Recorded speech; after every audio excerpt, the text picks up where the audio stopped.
الحمد للہ رب العالمین والصلاة والسلام علی نبینا محمد وعلی آلہ وصحبہ اجمعین ومن تبعہم بإحسان الی یوم الدین اما بعد۔ شاید یہ آج آخری درس ہو صنعت و حرفت کے باب میں، اس کے بعد منتقل ہوں گے ایک دوسرے سورس آف انکم کی طرف۔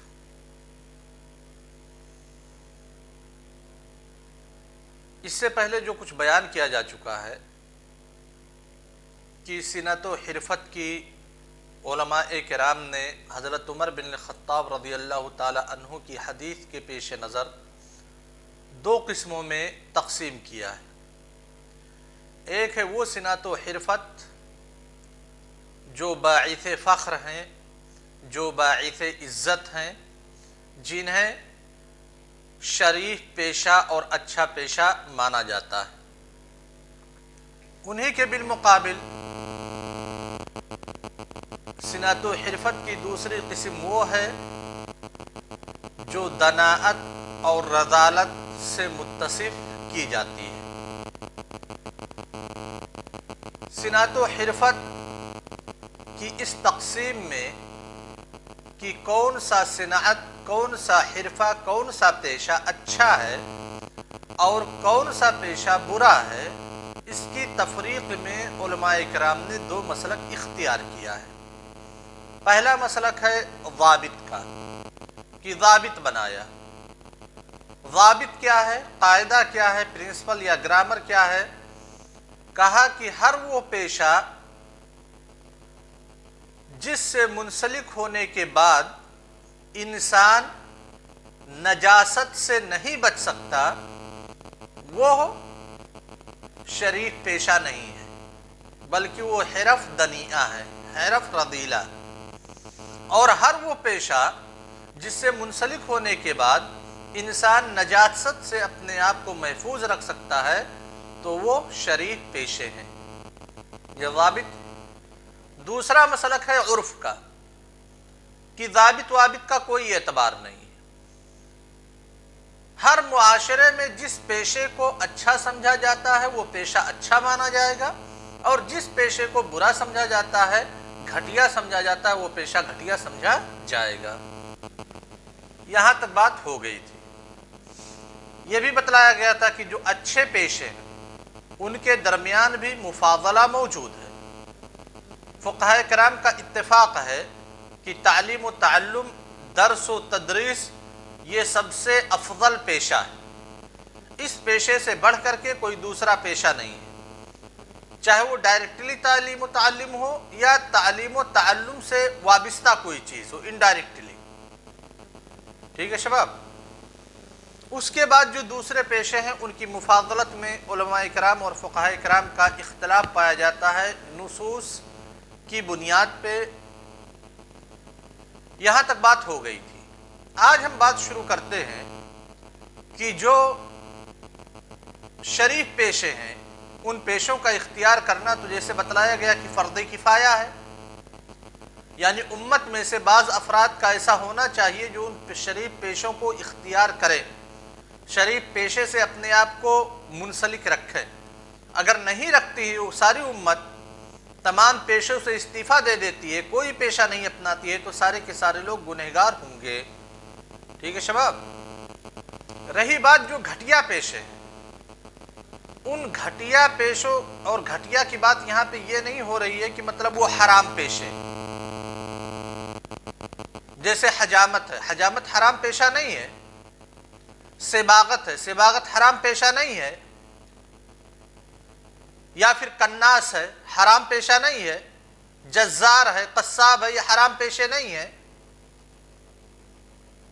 لیکن نجاست اور غلاظت کی وجہ سے ان پیشوں کو، ان حرف کو معاشرے میں، سوسائٹی میں بہت نیچا مانا جاتا ہے۔ تو جو بھی حرف دنیئہ ہیں، حرف رذیلہ ہیں، ان کے اختیار کرنے کا حکم کیا ہے؟ جمہور فقہاء کرام کا یہ خیال ہے کہ جو بھی مقاصد ہیں غیر محرمہ، جو بھی غیر محرم مقاصد ہیں، تمام کے تمام مقاصد اباحت میں برابر ہیں. یعنی ہر وہ سورس آف انکم جو محرم نہیں ہے، جو جائز ہے، جتنے بھی سورسز آف انکم ہیں جو حرام نہیں ہیں، سارے کے سارے مباح ہونے میں اور جائز ہونے میں برابر ہیں. ٹھیک ہے شباب؟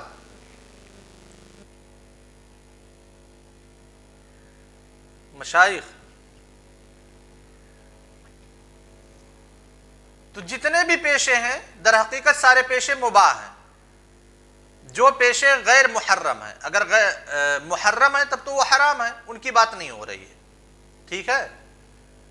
تو اب چاہے جزار کا پیشہ ہو، قصاب کا پیشہ ہو، حجام کا پیشہ ہو، سباغ کا پیشہ ہو، یا پھر انجینئرنگ کا پیشہ ہو، میکینیکل کا پیشہ ہو، جو بھی پیشے ہیں سارے کے سارے پیشے اباحت میں ایک ہی درجے پہ ہیں، سب کے سب مباح ہیں. لیکن بسا اوقات جو حرف دنیہ ہیں وہ تو دراصل مباح ہیں، لیکن کبھی کبھار مباح ہونے کے ساتھ ساتھ یہ حرف دنیہ مکروہ ہو جاتے ہیں. اور مکروہ کس کو کہتے ہیں؟ کہ شریعت نے جس کے ترک کرنے کا مطالبہ غیر الزامی طور پہ کیا ہو، یعنی جس کا ترک کرنا کرنے سے افضل ہو، بہتر ہو. سمجھے نا شباب؟ مشائخ،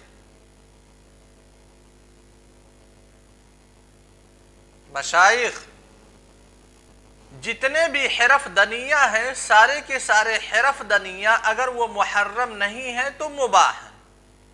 لیکن بسا اوقات یہ حرف دنیہ اباحت کی کیٹیگری سے نکل کر کے مکروہ کی کیٹیگری میں داخل ہو جاتے ہیں. اور مکروہ کا مطلب یہ ہے جس کا ترک کرنے والا ثواب کا مستحق ہو اور جس کا کرنے والا عقاب کا مستحق نہ ہو.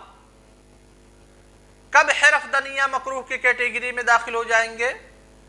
جب انسان بذات خود اپنے لیے یا اپنے بچوں کے لیے اس گھٹیا پیشے کا انتخاب کرے، باوجود اس کے کہ اس پیشے کے علاوہ دوسرے پیشے متوافر ہیں، موجود ہیں. سمجھ لینا غور سے. انسان اپنے لیے حرف دنیہ کا اختیار کرے اپنی مرضی سے یا اپنے بچوں کے لیے، حالانکہ جو حرف شریفہ ہیں، دوسرے جو بہتر پیشے ہیں، وہ پیشے موجود ہیں، ان کو بھی اختیار کر سکتا ہے. تو اچھے پیشوں کو چھوڑ کر کے جو خراب پیشے ہیں، جو رذیل پیشے ہیں، ان کو اگر اپنے لیے اختیار کرتا ہے یا اپنے بچوں کے لیے اختیار کرتا ہے تو فقہائے کرام کہتے ہیں کہ اس کا یہ عمل اور اس کا یہ پیشہ مکروہ ہے. سمجھ گئے شباب؟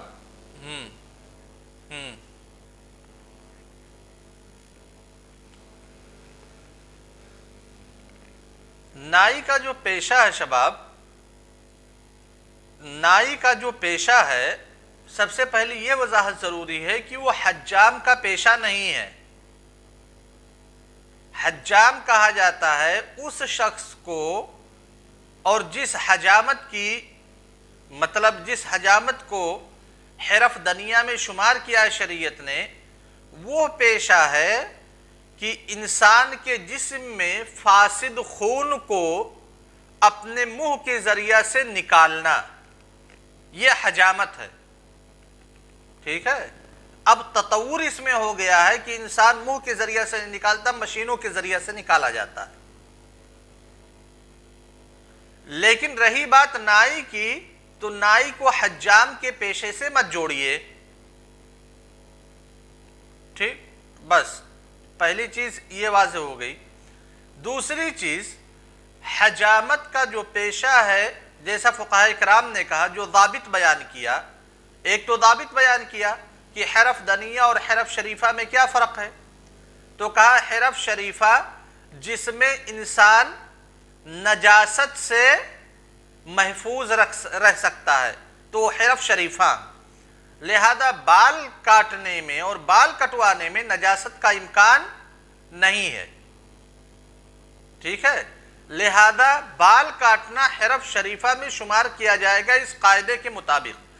لیکن جن علماء نے حرف شریفہ اور حرف دنیہ میں تفریق کے لیے عرف کا حوالہ دیا ہے، تو ہم اپنے عرف، اپنے معاشرے، اپنی سوسائٹی کو دیکھیں گے کہ ہمارے معاشرے میں بال کاٹنے کو کیا اچھا پیشہ شمار کیا جاتا ہے کہ نہیں، اور یہی جمہور علماء کا خیال ہے کہ کسی بھی پیشے کا اچھا ہونا یا برا ہونا کسی ضابط کی بنیاد پہ نہیں ہوگا، بلکہ وہ فیصلہ عرف کرے گا۔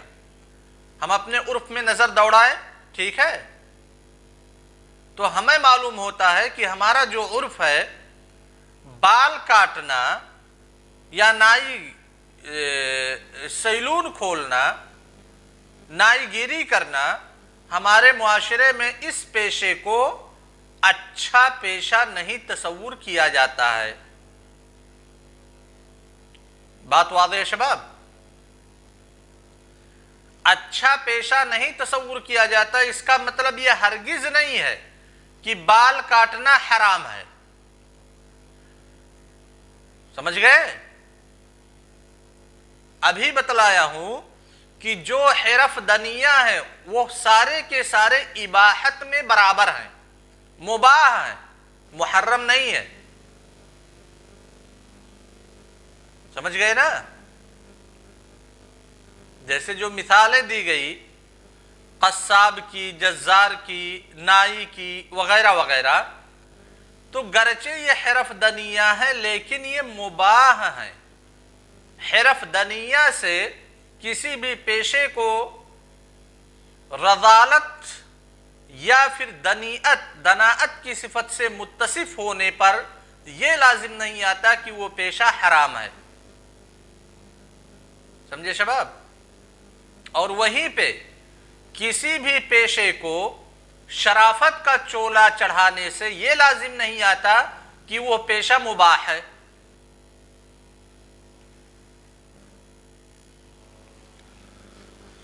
داڑھی کا کاٹنا بذات خود ایک مختلف فی مسئلہ ہے، داڑھی کا کاٹنا یا کٹوانا بذات خود ایک مختلف فی مسئلہ ہے۔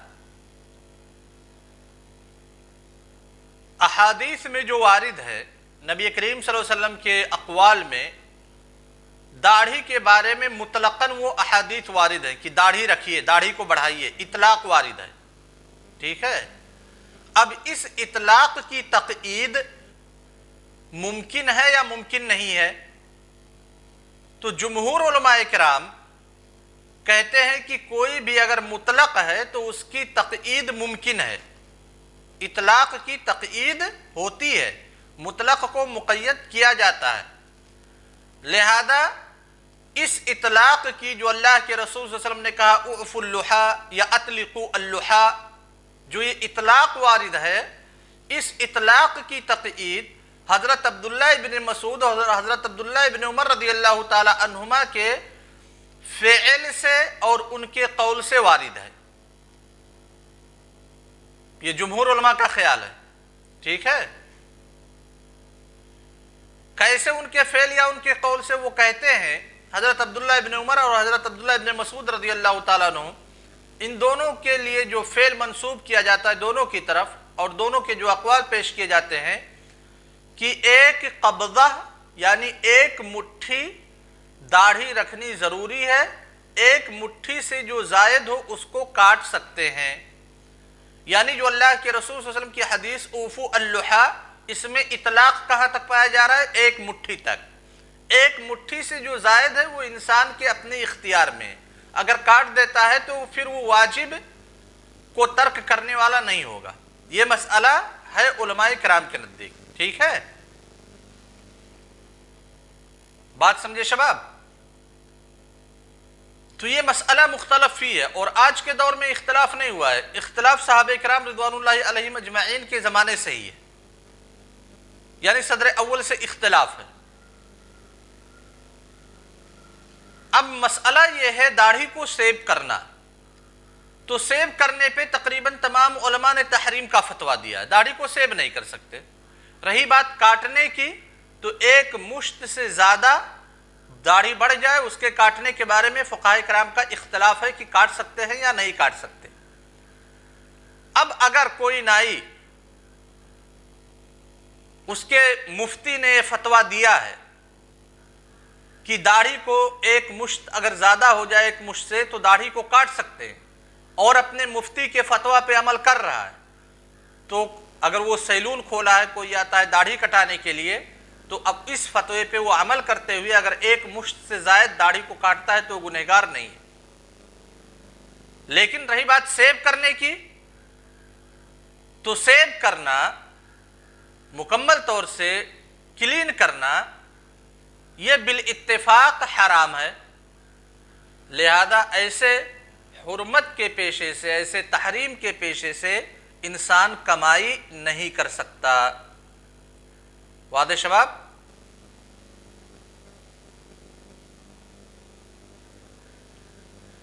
اگر من جملہ کہیں گے کسی معین شخص کے بارے میں ہم نہیں کہہ رہے، عموم، تو ایسی کمائی درست نہیں ہے، ٹھیک ہے؟ لیکن فلاں نائی اپنی دکان کھولے ہوئے داڑھی سیب کر کے کما رہا ہے، تو پھر اس نائی سے ہمیں گفتگو کرنی پڑے گی کہ کیا اسے اس چیز کا علم ہے یا علم نہیں ہے۔ کیا ایسا تو نہیں اس نے اپنے مفتی صاحب کے فتویٰ پہ عمل کیا ہے، کسی مفتی نے اسے فتویٰ دے دیا ہے جواز کا؟ یعنی جو موانع ہیں ان موانع کو ختم کرنا پڑے گا، ٹھیک ہے شباب؟ جی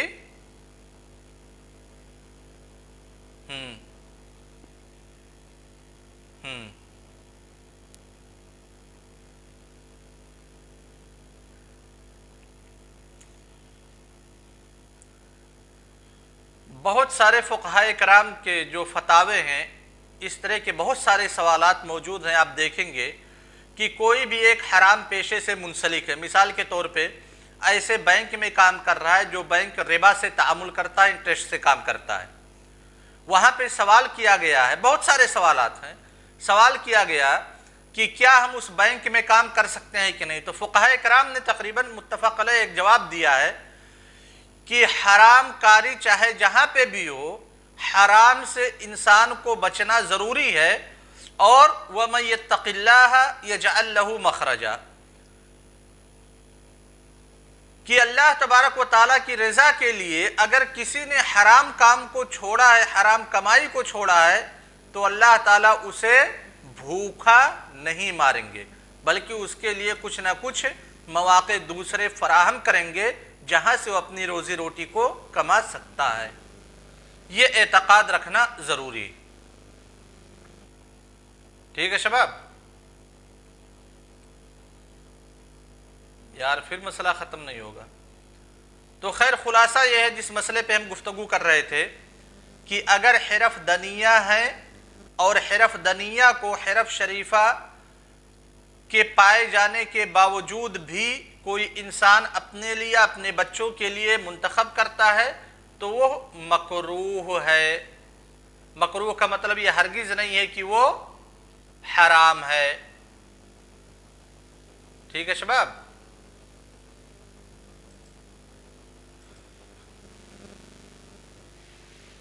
رہی بات وہ پیشے جو ممنوع ہیں، تو ان پیشوں سے کوئی آدمی اپنے آپ کو منسلک نہیں رکھ سکتا۔ کون سے پیشے ممنوع ہیں؟ ایسی چیز بنانا جو بذات خود حرام ہے، ایسی چیز بنانا جو بذات خود حرام ہے، جیسے شراب، ٹھیک ہے شباب؟ شراب سے متعلق جتنی چیزیں ہیں، نشہ آور چیزیں، یا پھر عراف کا پیشہ اختیار کرنا،